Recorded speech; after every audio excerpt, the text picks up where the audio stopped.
Ellie's Trumpet. Chapter 1. Cricket. Alone again, Cricket thought. The toucan screeched while the grainy sand burned beneath his feet. His constant hopping resembled a hopscotch player. Salty water droplets fell into his mouth after rolling down his banana-shaped beak. A warm breeze blew back 3 black crest feathers atop his head, like tall grass in the wind. The sun's rays reflected off ocean currents rolling inland. Each splash against the beach brought a whiff of fish and seaweed. "Thanks for the ride, Mika," Cricket called out and waved his wing. In the distance, a stout killer whale sprayed a beautiful mist from her spout. "You're welcome, Cricket." Mika splashed around and gave one last flip of her fluke before diving into shadowy depths. Cricket stared off toward the sea for many moments before giving off a deep sigh and lowering his wing. Africa's sweltering energy would soon melt him if he didn't find shade. The sun seemed unforgiving as it blared out its heat and rage. His beady eyes scanned for shade. There, in the near distance, was a jungle full of mature trees.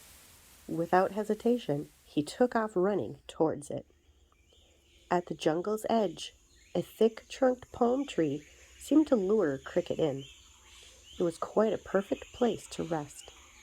He swept his tail feathers against the ground like a broom. Dirt flung from one spot to another, not making one difference to the cleanliness. Perfect! I could use a nap. He leaned his back against the rough tree trunk and slid down. Thud. Stocky bird legs sprawled outward, wiggling each toe one by one. The days of traveling on seas finally came to an end. Exhaustion took over. His head dropped, and quickly he fell asleep. Once again he dreamt of home, sweet South America. The Amazon flourished with green foliage, vines, moss, and a winding river. Animals of all sorts made this wonderful place their home. Huge kapok trees stretched and curved their roots outward throughout the rainforest. The contour of their trunks weaved inward like cave crevices.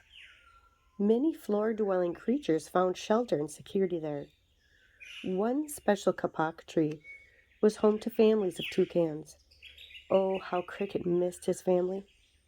As happy thoughts wandered his mind, he'd give an occasional smile. Near this special kapok tree, the air filled with squawking toucans. Their singing brightened the saddest of faces roaming the rainforest. Tourists would come from the farthest of places to hear their music. They crossed treetop canopy bridges to get a glimpse and snap a few pictures of this wonder. Instruments of the rainforest were easy to come by. Tree trunks were banged on for a low, bellowing drum sound. Others found leaves shaking mimicked a cymbal ting-tanging against each other. Even vines were gathered by the wingful and used as streamers and pom-poms. The toucans danced to their own music and rhythm.